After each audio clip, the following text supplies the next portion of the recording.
Abu Bakr al-Baghdadi, the elusive chief of Islamic State, met his final destination this week in a US-led counter-terrorism operation in Syria. The chief of the so-called Islamic State was announced dead on October 27th by the American president himself. The killing of Baghdadi has brought setback to terror lords sitting in Pakistan, as a large part of the Islamic State's operation in South Asia is being carried out under the Islamic State of Khorasan, which falls in the Pakistan-Afghanistan region. In a major blow to Islamic State's terror kingdom, the US Special Force killed its chief Abu Bakr al-Baghdadi this week.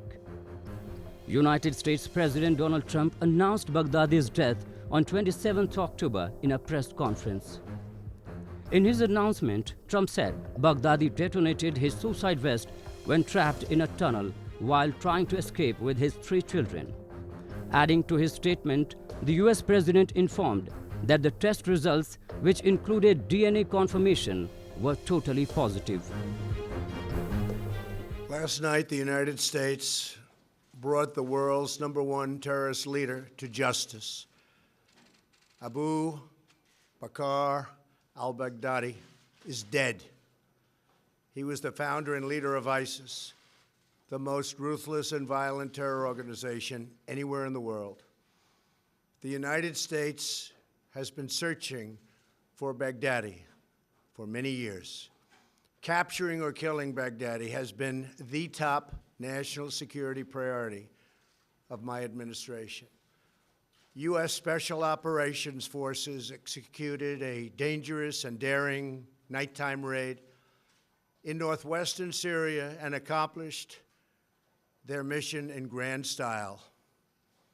The U.S. personnel were incredible.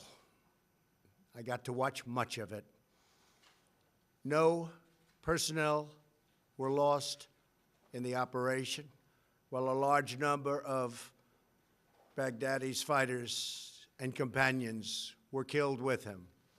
He died after running into a dead-end tunnel, whimpering and crying and screaming all the way. Experts suggest that the killing of Islamic State leader Abu Bakr al-Baghdadi in a US raid is further blow to a jihadist group that once held a swathe of territory in Iraq and Syria. However, the organization and its ideology remain dangerous.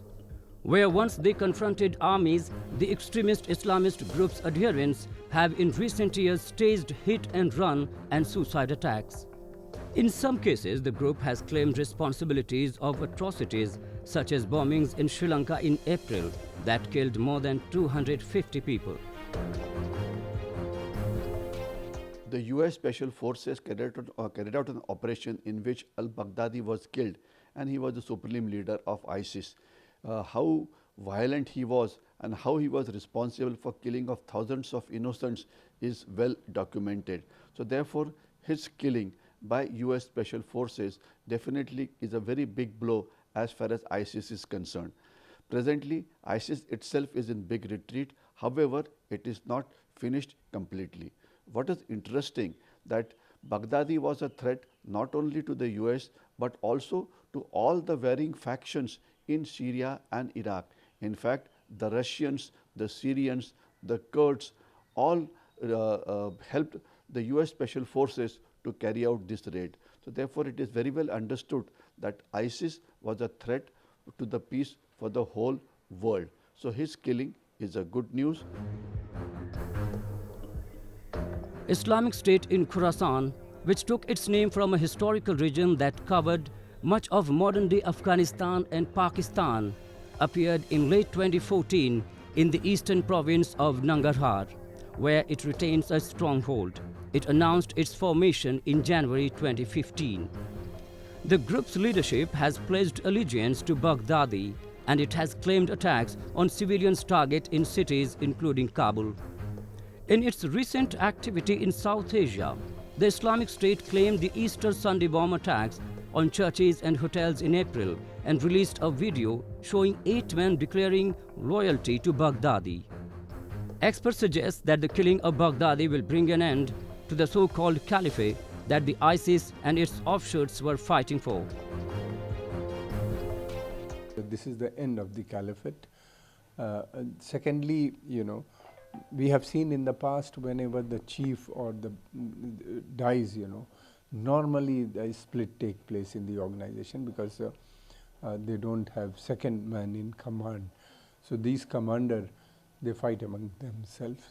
So there is a possibility, further is possibility of splitting the ISS. And thirdly, as it is, it has weakened and under pressure from Syria, Iraq, both the countries, governments are looking after them. Apart from them, America, Russia, Turkey, as well as Kurds, they are playing a very important role in containing this movement. But ideology is still there, and large number of militants are still hiding in different places. So threat remains there. Baghdadi had long been sought by the United States as head of the ISIS, who led the jihadist group since 2010, when it was still an underground offshoot of Al-Qaeda, a Pakistan-Afghanistan-based terror group in Iraq. In Syria and Iraq, Baghdadi had declared a caliphate under the banner of its group ISIS. Islamic State has carried out atrocities against religious minorities and attacks on 5 continents in the name of a version of an ultra-fanatic Islam that horrified mainstream Muslims. The United States had put up a $25 million reward for the capture of Baghdadi. Terrorists who oppress and murder innocent people should never sleep soundly, knowing that we will completely destroy them. These savage monsters will not escape their fate, and they will not escape the final judgment of God. Baghdadi has been on the run for many years, long before I took office.